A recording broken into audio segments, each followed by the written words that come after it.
So this video will take us through the third and fourth of the so-called legendary kings, Tullus Hostilius, who reigned from 672 to 642 BCE, and Ancus Marcius, who reigned from 642 to 616 BCE. The coins you can see here are not from their reigns, since clearly they're legendary, but they're much later. As always, I'm going to pronounce the names to make them easier to spell, rather than worrying about whether or not they're accurate. Tullus Hostilius is said to have taken over from Numa Pompilius and is a really good example for the exam of the theme of the impact of war and military change. He's said by Livy to have been the grandson of Hostius Hostilius, who was one of Romulus's generals, and who was said to have been so fierce that when Romulus's soldiers were afraid to attack the Sabines, he went in by himself screaming and fighting. He died, but the rest of the soldiers were so inspired by his act that they followed him into battle and won. Livy says that Tullus Hostilius was more aggressive than Romulus. That's a very useful quote, and acts as a foil to Numa because he was a warlord. It might help to remember that his name Hostilius sounds a bit like hostile. The idea was that because Numa had been so peaceful, the Etruscans from the north thought that the Romans were now weak. Tullus Hostilius counters that. So who was Tullus Hostilius according to Livy? I've picked out a few useful quotes here which you can try to remember for the exam, and the trick is to put them into your sentences so they make sense. See how I've done that with this first example. Livy says he was declared king by the people and the Senate confirmed their choice. So what you're saying is that he was the first king who was named by the people, not just the being made so by the patricians. Here's a few more. More warlike than Romulus had been. We mentioned that one earlier. Youth and strength, the glory of his grandfather. So that's the idea of consistency. He is king because his grandfather, Hostius Hostilius, had been king. Had been a war leader. The nation was growing decrepit from inaction. Decrepit, you can even just use that word by itself in quotations. He sought excuses for stirring up war. We'll get to that in a minute. Sought excuses for stirring up war. So he wanted war, but he didn't want to be the first person to throw a punch. He didn't want to be seen to break the peace that Numa had built. So what did he do about it? Tullus Hostilius provoked a war with Alba Longa. Remember that Alba Longa is a fictitious country which had been added to the Aeneas and Romulus story by Fabius Pictor to cover the time between the days of Aeneas, who was supposed to have built Latium, and his son Ascanius founded the city called Alba Longa. And in the end, King Numitor, who, if you remember back, was Romulus's grandfather, was king of Alba Longa before he gave the land of Rome to Romulus and Remus. That's just a quick recap. Back to the war with Alba Longa. So the Albans had been raiding cattle across the border into Roman lands and the Romans back into Alban lands for a bit after the death of Numa. But Tullus Hostilius wasn't pleased about this. However, he also didn't want to start anything, or he didn't want to be seen to start anything. So instead, he demanded reparations from the Alban king, a man named Gaius Cluilius. The way Livy tells it, the two sets of envoys crossed on the way, and Tullus Hostilius was super polite to the Alban envoy and friendly until he knew for sure that the Albans had rejected his own envoy's demands for reparations. Then he used this as an excuse to declare war on Cluilius and the Albans. The Albans marched to the outskirts of Rome, but then by bad luck or good luck, depending on whose side you're on, the king Cluilius died. The Albans named a man called, wait for it, Metius Fufetius to be their war leader. And Metius Fufetius, I love that name, so I'm going to keep saying it, tried diplomacy. So imagine the situation. The Albans were only 5 miles outside of Rome. Their leader was dead. They had to name a new leader on the go. When Tullus Hostilius heard that Cluilius was dead, he thought it was a good sign and marched his armies around behind the Albans into Alban lands. Metius Fufetius sent envoys to catch up with Tullus Hostilius and said they really needed to talk. Tullus agreed. There were good reasons for trying diplomacy. First off, remember that Alba Longa and Rome were both, according to legend, descended from Aeneas and the Trojans, according to the Fabius Pictor story. So it was, in a way, a kind of a civil war. Metius also pointed out to Tullus that the Etruscans, who were not related to them through Aeneas, were just to the north and ready and waiting to attack whichever of the two states was the winner and take the lot. He reminded Tullus that the Etruscans had spent the whole of Numa's reign building up their navy and army, and so great is their strength by land, exceedingly great on the sea. So there's a nice quote from Livy. And then they decided on a compromise. So we've got to Livy's story of the three Albans. Now, in the story of the three Albans, Livy says that Metius Fufetius and Tullus Hostilius agreed to settle the war by a small combat, so that they wouldn't set themselves up to be attacked by the Etruscans, making themselves weak in battle. And would you believe it? Amazingly, each army had a set of triplets fighting for them. What are the odds? Same age, same size, all ready to fight. They were called the Horatii, fighting for Rome, and the Curiatii, fighting for Alba Longa.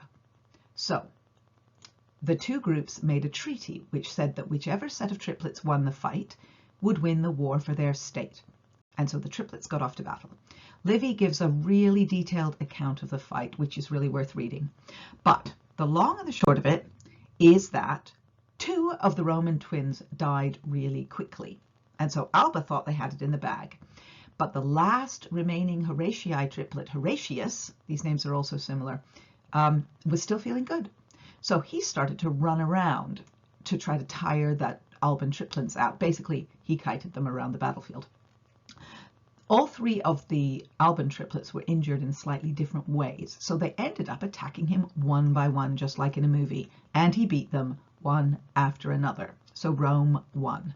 I picked out a few nice quotes you can use in an exam if this passage comes up, so let's talk through them. The 6 young men breathing the courage of great armies. Breathing the courage of great armies is nice.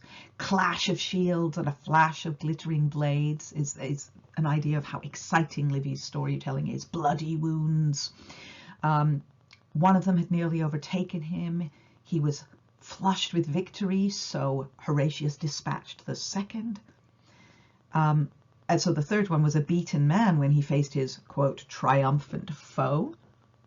And Horatius is said to have said, I will offer up to the cause of this war that Romans may rule Alban. So that's another useful little one that you can remember. So Tullus Hostilius won the war because his last remaining triplet was best at kiting. Metius Fufetius had a problem, though. Even though the Horatii triplet Horatius had won fair and square according to the treaty, the Albans were angry with Metius Fufetius for throwing away their chances of winning. So Metius Fufetius looked around for a way to keep his power. Remember, he wasn't king. He was just a warlord they'd shoved into leadership because of the death of King Cluilius. So Metius Fufetius decided to make an alliance with the very Etruscans who he had warned Tullus Hostilius about in the first place, the Veii and the Fidenae. Okay, so there's Rome, there's Alba Longa, and you can see up the top there, there's Veii and Fidenae. Not only that, but he did the whole thing in a really underhand way. Metius Fufetius pretended to support Tullus Hostilius against the Etruscans, but when the battle began, he didn't send his troops in to support Tullus. Instead, he sat on the edges of the battle and waited.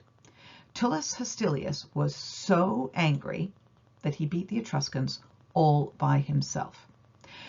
After the battle, he told everyone how Metius Fufetius had betrayed them and then executed him in a really horrible way. He had him ripped into 4 parts by horses.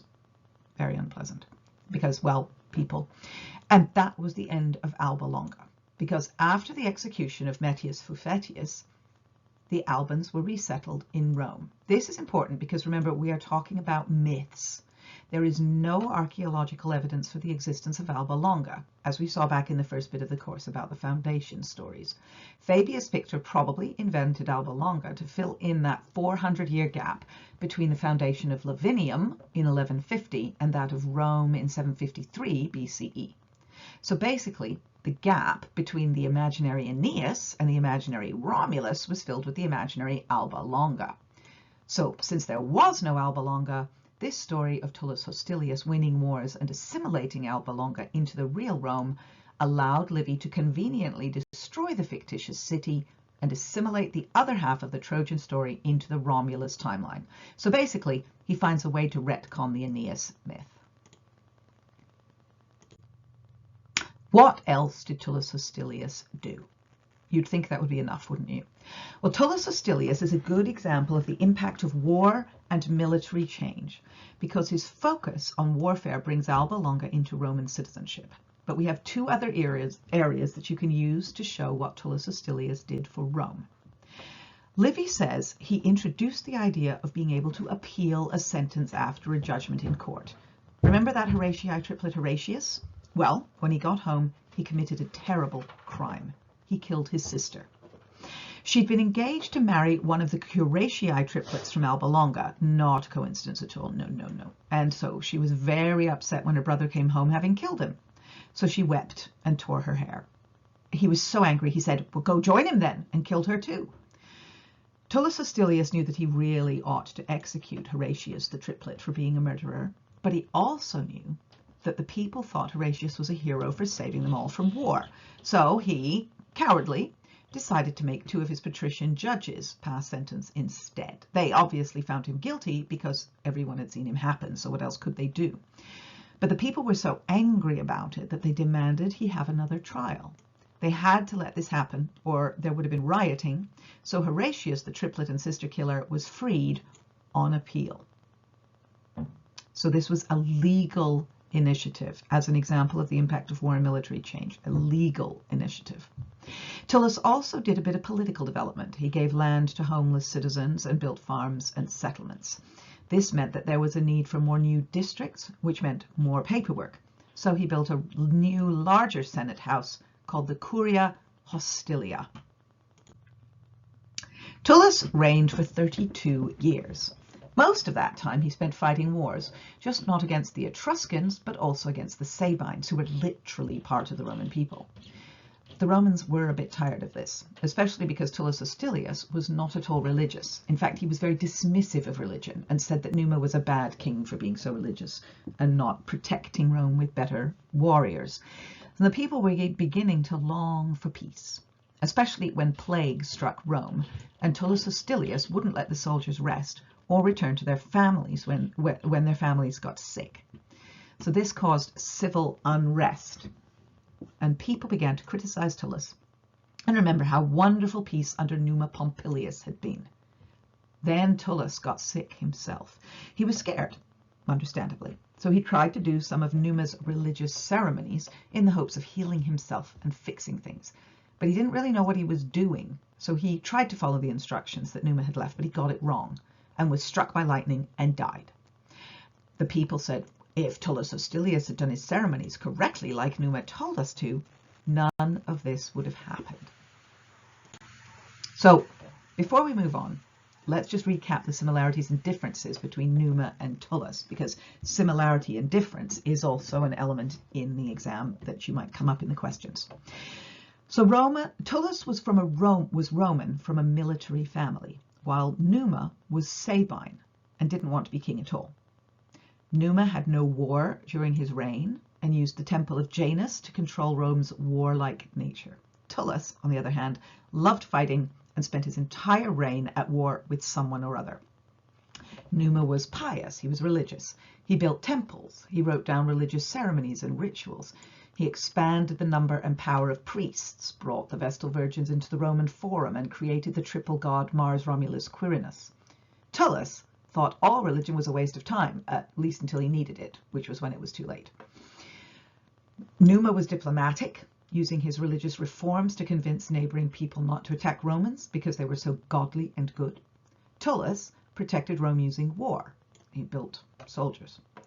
Tullus's political initiatives were secular, including the legal right of appeal, and he built settlements and built a new Senate building, while Numa was building up the religious aspects of society. So when you are talking about what the different legendary kings represent in the story of the development of Rome, Numa is religion, whereas Tullus is war and law. So after a short interrex in between kings, nothing like as long as the one after Romulus, so don't worry about it, we move on to the last of the four legendary kings, Ancus Marcius, nicknamed the Just. He reigned from 642 to 616 BCE and was thought to possibly be the grandson of Numa. This is Livy again, building a backstory for Rome, one king at a time. Ancus Marcius, Livy says, was all the best bits of the previous three and is the embodiment of Roman ideals. He was a respected religious leader like Numa Pompilius, but when he needed to defend Rome, he did. He tried diplomacy first, like Romulus, but when that failed, he went to war, like Tullus. As a religious leader, the first thing Ancus Marcius did when he came to power was reintroduce Roman focus on religion after it had been neglected for so long under Tullus Hostilius. He made the ceremonies transparent, which means clear to everyone, by writing them out on oak boards and putting them up all over the city. So these were Numa's ceremonies, but because Numa relied on the priests to do them, so people didn't really know what they had to do, whereas Ancus Marcius made sure all the people knew what their responsibilities were, so nobody would get it wrong. This would stop people making mistakes and being struck by lightning, like Tullus had been. But of course, these small city-states were always fighting and trying to get more land and cattle and such, and the Latins, who lived south of Rome, made the mistake of thinking Ancus Marcius was weak because he was focused on sorting out religious issues. So they started raiding Roman territory. That's a nice little quote from Livy 1.32 when you need it, raiding Roman territory. Now, Ancus Marcius didn't want to do what Tullus Hostilius had and trick his enemies into starting a war so he could look like it wasn't his fault. So Ancus Marcius sent an envoy in the name of Jupiter to demand satisfaction. That's another Livy quote, another useful word means for getting money back if someone has stolen things or hurt you. The envoy walked to the Latins' capital, saying all the way, "Give us satisfaction or else," and after 33 days, the envoy declared war. Ancus Marcius made it clear from the beginning that this was what was going to happen, so he created a semi-legal precedent for starting a formalized war. Because it was all open and above board, unlike sneaky Tullus Hostilius, Livy calls this warfare just and righteous. That's a really good quote. Write it down and use it, because what he's doing is he's codifying war. He's creating a legal precedent for war. So Livy gives us another war. Ancus Marcius, after having sent his envoy in, waited the 33 days and then formally declared war on the Latins, after which he marched his army to a town called Politorium. He captured it, and after convincing the locals to join the Roman citizens, how he convinced them, it doesn't say, he then destroyed the city. Livy says he took this place by storm, which reminds the reader of Tullus Hostilius. Let's just go over that sentence and how I used the quote. Livy says he took this place by storm, which reminds the reader of Tullus Hostilius. So I put the quote into the sentence, so it reads like it was part of my words, but the quotation marks show that it was Livy who said it. Ancus Marcius then went marching on, took Medulla, defeated the army, captured the town, looted it, and made all the people citizens of Rome. So he's expanding the area Rome controls, adding to his population and gaining riches and animals. He was also protecting Rome from future attacks. He took Janiculum, which wasn't a big place, but was somewhere that enemies could have fortified in the future. A potential, and here's another Livy, stronghold of Rome's enemies. So he was religious, but he was also ready to fight. Ancus Marcius has achievements as a diplomat as well. The system he built, which I've mentioned before, which codified declarations of war using an envoy to demand justice from enemies and, if it was refused, declare war, was his contribution to the way Rome approached foreign intervention. He also allowed the people greater say in the declaration of war and other foreign affairs. So when the envoy was going off to demand reparations, he also went to all the Roman tribes and asked if they thought it was worth going to war over. If the majority said it was, then war would be declared. He used Janiculum as part of Rome's defenses by building walls and a bridge connecting it to Greater Rome. And finally, he is credited as having built Ostia, the port of Rome, which was the gateway to the sea. It allowed Rome to defend itself at sea, as well as to start building trade networks. Livy also shows us Ancus Marcius as a warrior, not simple bloodthirstiness like Tullus Hostilius, but more like Romulus. He, quote, enlarged the state by making her enemies citizens. So by the end of Marcus Ancus's reign, we have the Romans on the Palatine Hill, where Romulus started it all. The capital and the citadel are the Sabines. The Albans were placed at the Caelium. The Aventine was given to the people from Politorium that Ancus Marcius himself conquered, and the Medullians were at the altar of Murcia. No one in particular was placed at Janiculum. It was more of a fortification and was connected to the city by the first bridge ever built over the Tiber, and a wall was built around it. So a really good quote for this to learn is that Livy tells us that the character of Ancus was well balanced. If you remember nothing else, remember that one, because you can use it if you need to compare and contrast the four kings. I've picked out a few quotes that could be useful, but really the word well balanced to describe Ancus Marcius is the best of all. So we've got Ancus Marcius told his pontiff to publish Numa's laws and religious rites on oak boards so everyone could see them. Ancus gave his people more say in the foreign affairs using envoys, and he formalized declaration of war. And then he went to war. So he, like Numa Pompilius, mindful of his grandfather's glory, because that's continuity, a matter of the utmost consequence to perform the state sacrifices as Numa had establishment, so he's looking back to Numa. But like Tullus Hostilius, he fights when necessary. So Ancus Marcius honored the memory of Romulus as well as Numa. However, the times were better suited to the rule of a Tullus than a Numa, so he needed to go to war, and he took this place by storm. So let's sum all this up. Have a look at this. It's a template for a summary of the things and quotes that might help with this area for the second order concept of change and continuity. I'm going to stop this video now, and this is going to be your homework. I'd like you to fill this in, looking at pages 10 to 22 of the textbook. I've started it for you with a suggestion about Romulus's political change. Okay, so what we've got here is the four legendary kings all along the top: Romulus, Numa Pompilius, Tullus Hostilius, and Ancus Marcius.